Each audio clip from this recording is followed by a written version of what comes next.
Halo guys, selamat datang di Calon Rebahan. Kali ini saya akan menceritakan sebuah film yang berjudul The Mountain 2. Judul asli dari film ini adalah Dake 2, diambil dari bahasa Turki yang berarti gunung, yang menceritakan 7 pasukan khusus yang berusaha membasmi para teroris di Irak untuk misi penyelamatan seorang jurnalis Turki, yaitu terdiri dari Kolonel Faisal, Sersan Arif, Sersan Mustafa, Sersan Bekir, Letnan August, Sersan Esref, dan Sersan Baybars. Mereka adalah angkatan bersenjata Turki yang berjuang tanpa pamrih. Oke, langsung saja ke alur ceritanya. Sebelum dimulai, persiapkan diri kalian, cari posisi yang enak dan rebahan.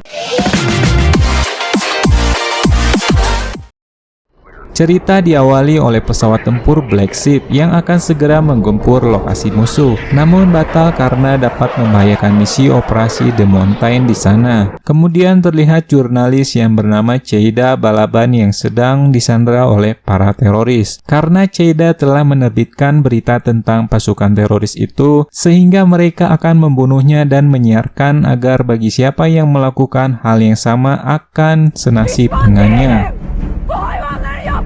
Dan di sana pun sudah ada pasukan militer Turki yang akan menolongnya. Kemudian cerita pun kembali sebelum Letnan August dan Sersan Bekir mengikuti operasi militer. Di sana mereka sedang makan bersama, kemudian Letnan August mengajak Sersan Bekir untuk mendaftar sebagai pasukan khusus bersamanya, di mana ia ragu dikarenakan kakinya yang cedera. Namun kenangan bersama Kapten Yasar dan anggota militer lainnya yang telah gugur membuat mereka bersemangat untuk mendaftar, untuk menghormati mereka. Di mana masing-masing dari mereka memiliki kekurangan, di mana Letnan August yang telinganya tidak berfungsi dengan baik, dan Sersan Bekir kaki kanannya yang sempat cedera, membuat keduanya sempat diragukan, di mana itu akan mempertaruhkan timnya nanti. Kemudian Kolonel Faisal tidak sengaja mendengarkan percakapan mereka. Kolonel Faisal adalah teman baik Kapten Yasar, di mana Kapten Yasar adalah atasan mereka berdua sebelumnya, sehingga membuat Kolonel Faisal memberikan kesempatan kepada mereka, dan dalam 2 bulan mereka harus berlatih mempersiapkan diri mereka. Kemudian Letnan August dan Sersan Bekir mulai menjalankan latihan militer untuk menjadi pasukan khusus, di mana dalam 200 bintara yang terpilih, hanya ada 20 orang yang akan bergabung dengan tugas aktif pasukan khusus. Kemudian Kolonel Faisal memberikan motivasi dan mengatakan pada prajurit bahwa misi mereka bukanlah sebagai pahlawan atau legenda, melainkan untuk dilupakan. Sungguh tujuan yang mulia. Saat melakukan pelatihan, terlihat Sersan Bekir kesakitan di kaki kanannya akibat cedera waktu dulu, di mana pelatih malah menyuruhnya untuk berlari di lintasan dengan terpincang-pincang. Jika Sersan Bekir tidak sampai tujuan dalam waktu 30 detik, maka pelatih akan menyingkirkan Letnan August dan akan dijadikan cadangan. Kemudian Sersan Bekir pun terus berusaha menahan rasa sakit dan lelahnya untuk menyelamatkan temannya. Di mana bagi seorang prajurit bukan dirinya lah yang terpenting, melainkan tanah air dan orang di sekitarnya. Hingga Sersan Bekir pun berhasil melewati tantangan dari pelatih, dan Sersan Bekir akan melakukan terapi untuk kakinya setiap minggunya. Sizler bir yıldırımsınız çömezler. Kolay değil.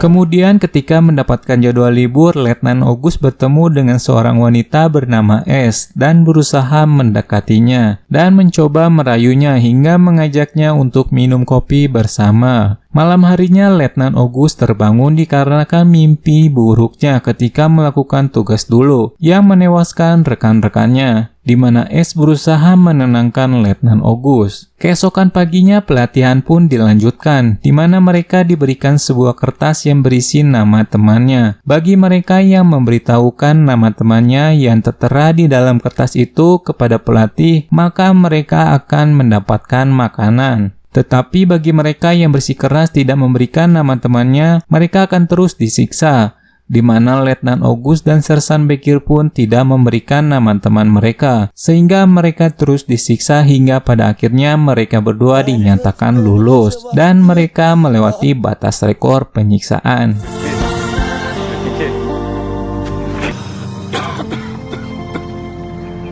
Kemudian prajurit yang sudah dinyatakan lulus, mereka semua sudah dibekali pendidikan sejarah, geografi, dan perang gerilya.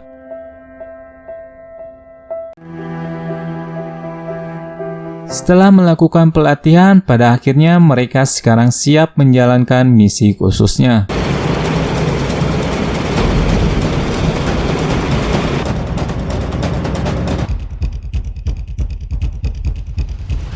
Di mana mereka akan menyelamatkan seorang reporter asal Turki yang sedang disandra oleh pasukan teroris. Terlihat mereka sedang menjalankan strateginya untuk menyerang pasukan teroris tersebut. Setelah anak itu menjauh, salah satu pasukan memberikan kode kepada pasukan lainnya untuk mulai menyerang.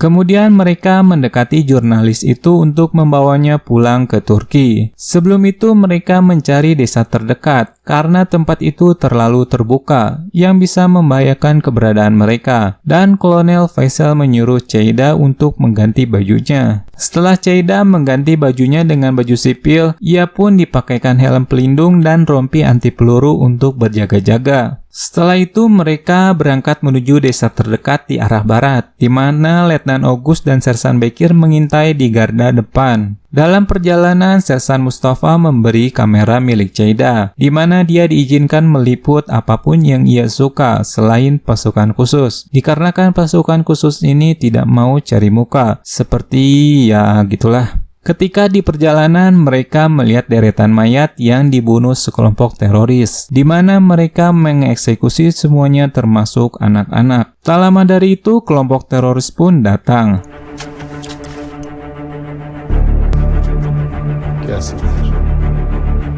Di mana pasukan khusus sudah bersiap untuk menyerang dengan mengelabui para musuh.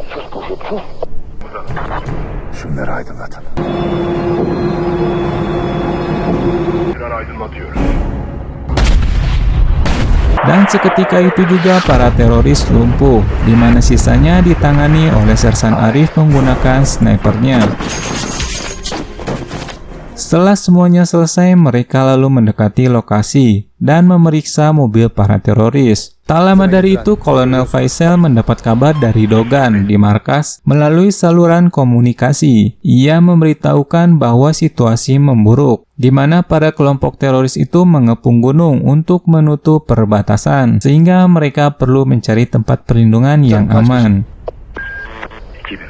Tak lama dari itu, Ceida menanyakan kenapa tidak ada bala bantuan yang membantu mereka. Sebab operasi yang mereka lakukan adalah operasi rahasia sehingga mereka tidak akan mendapatkan bala bantuan apapun. Hanya tim mereka yang dapat menyelamatkan mereka sendiri. Kemudian Ceida menunjukkan suatu tempat kepada Kolonel Faisal, di mana tempat itu diperkirakan aman, dan mereka pun segera pergi menggunakan mobil para teroris menuju tempat yang dimaksud Ceida. Tempat itu adalah makam seorang raja Akkadia. Ketika di perjalanan mereka berhenti sejenak, di mana Kolonel Faisal memerintahkan Letnan August beserta Sersan Esref dan Sersan Baibars untuk menyisir lokasi makam lebih dulu. Kemudian Ceida mulai bertanya mengapa pasukan khusus menyelamatkannya. Padahal sepanjang karir Ceida dia selalu menulis artikel yang menentang pasukan khusus, di mana pasukan khusus melayani rakyat mereka dan tidak ingin dipuji. Mereka hanya ingin Ceida menghormati mereka dengan sukarela. Tak lama dari itu Ceida juga ingin pasukan khusus menyelamatkan orang-orang di Irak. Namun itu bukanlah peperangan mereka. Pasukan khusus hanya ditugaskan menyelamatkan orang-orang Turki yang berada di sana, terutama Ceida. Dan mereka pun melanjutkan perjalanan. Ketika malam hari, Letnan August beserta Sersan Esref dan Sersan Baibars masih menyisir lokasi makam. Ternyata di sana sudah ada beberapa anggota teroris yang sedang memasang bom di lokasi itu, hingga pasukan khusus harus menghentikan bom tersebut, dan pertarungan pun terjadi.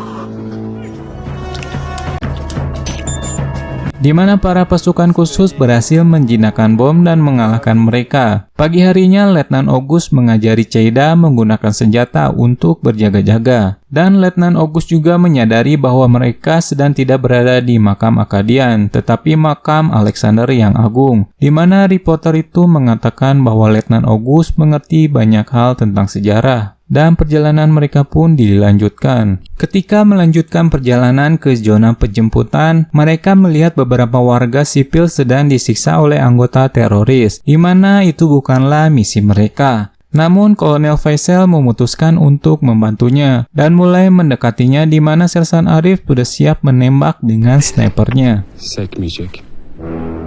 Atmak için.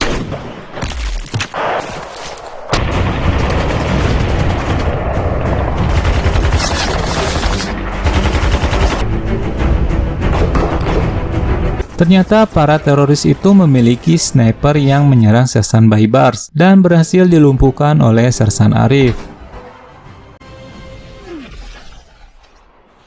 Hingga mereka pun berhasil mengalahkan anggota teroris itu, di mana Sersan Mustafa segera menolong anak kecil yang pingsan bernama Enegul, dan Kolonel Faisal menolong wanita yang bernama Nabat. Ketika wanita itu melihat lambang pasukan militer Turki, ia langsung memeluk Kolonel Faisal serta mendoakannya.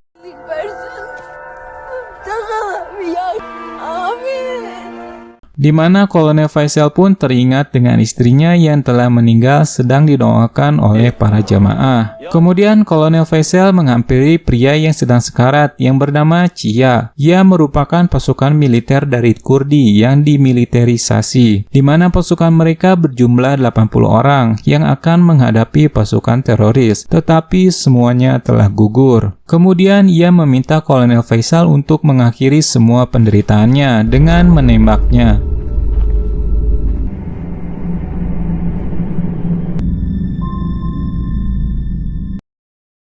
Kemudian mereka pergi mengantar tawanan wanita dan anak perempuan itu ke desa mereka, yaitu desa Kardal.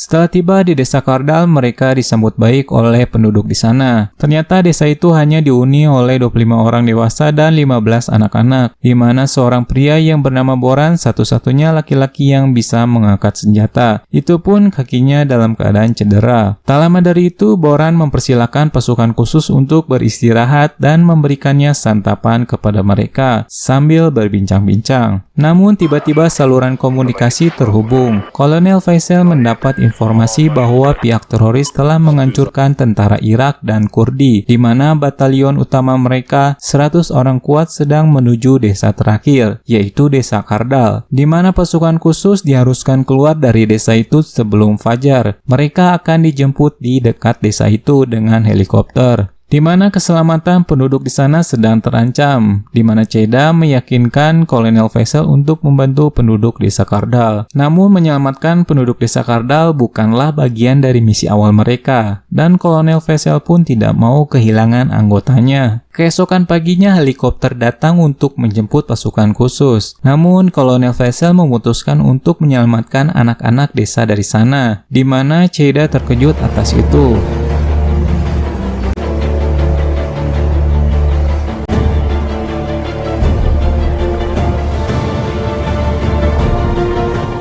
Dan Kolonel Faisal menyuruh Cheida untuk segera naik juga. Namun Cheida memutuskan untuk tetap tinggal di sana dan membantunya. Namun Kolonel Faisal menolaknya karena misi utamanya adalah menyelamatkannya. Di mana Kolonel Faisal meminta Cheida untuk tidak membicarakan tentang penyelamatan ini dan tidak menulisnya. Semua ini akan menjadi rahasia karena pasukan khusus merupakan bayangan. Apapun yang mereka lakukan tidak boleh diketahui. Dengan berat hati, Cheida pun berjanji. Sebelum pergi, Kolonel Faisal memberikan surat kepada Cheida dan hanya boleh dibuka ketika Cheida sudah tiba di Turki.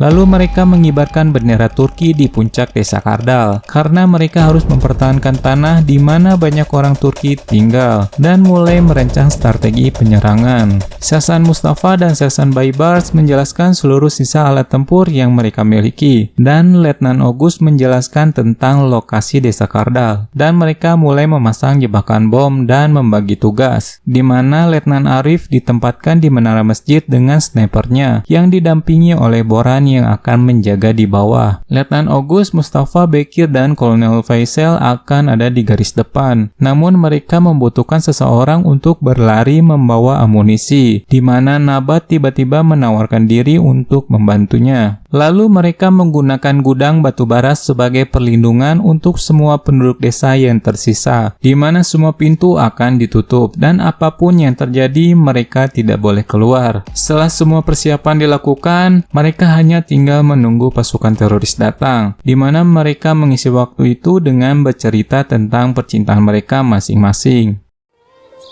Akçabat'ın en güzel kızıydı Sebat. Bekleyemedik bana bir halt olur diye. Setelah itu, para teroris pun sudah mulai mendekat. 200 küsür civarı. 8 makinalı Hilux. Dan segera mereka mengambil posisi masing-masing. Ternyata mereka datang dengan 200 orang lebih, 8 kendaraan taktis dan 1 tank.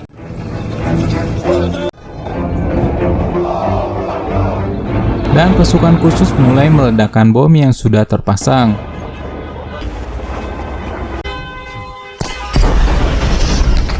Lalu mereka menyerang satu persatu teroris yang tidak lumpuh dengan bom.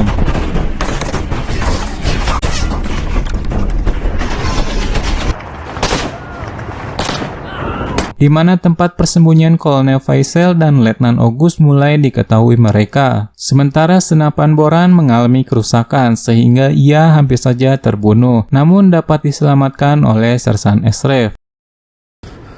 Bastır size. Cami temiz.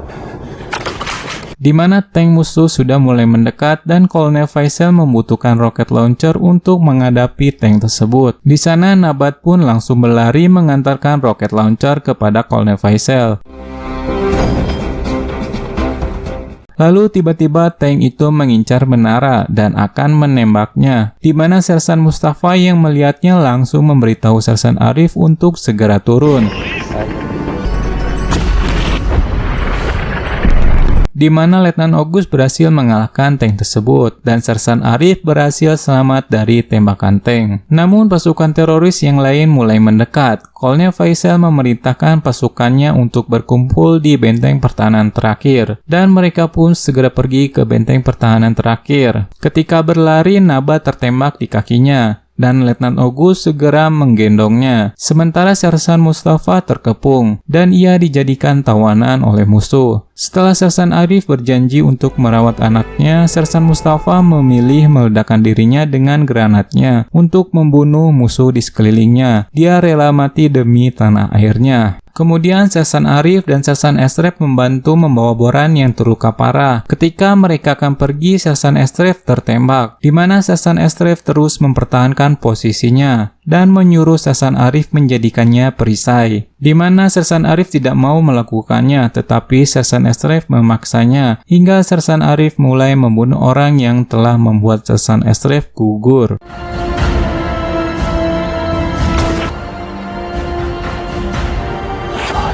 Setelah itu, semua pasukan khusus yang tersisa berkumpul di benteng pertahanan terakhir, di mana peluru mereka sudah menipis dan mereka pun terkepung di sana, dan bertahan dengan peluru yang tersisa.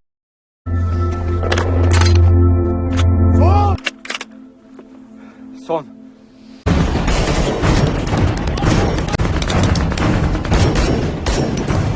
Kemudian dari kejauhan, Kolonel Faisal melihat musuh yang ingin melakukan bom bunuh diri, di mana Kolonel Faisal tidak bisa menembaknya karena kehabisan peluru. Akhirnya Kolonel Faisal memutuskan untuk menghadang secara langsung sebelum bom itu mendekati benteng pertahanan terakhir. Namun sayangnya Kolonel Faisal harus tertembak.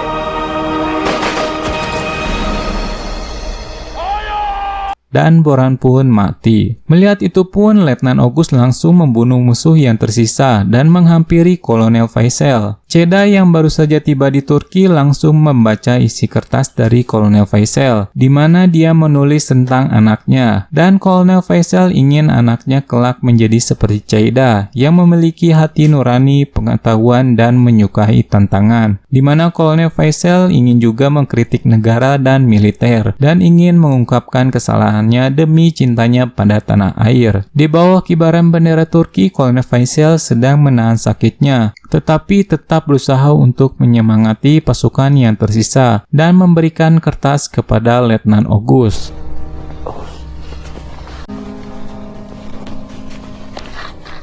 Kemudian Kolonel Faisal pun harus gugur, di mana satu persatu penduduk desa keluar dari tempat persembunyiannya. Kemudian mereka memberikan minuman serta seorang wanita tua yang mencium kepala Letnan August dan Sersan Bekir sebagai ucapan terima kasih karena pasukan khusus telah menyelamatkan hidup mereka. Dan film pun berakhir. Nah, itulah film The Mountain 2, di mana mereka melaksanakan tugas dengan hati nuraninya tanpa harus dikenal, dan mereka menyembunyikan kebaikan mereka dan fokus mencintai tanah airnya. Oke, semoga kalian terhibur dengan film ini. Mohon maaf bila ada kesalahan kata dan penyampaian yang kurang maksimal. Silakan komentar untuk kritik dan sarannya. Terima kasih. Salam rebahan.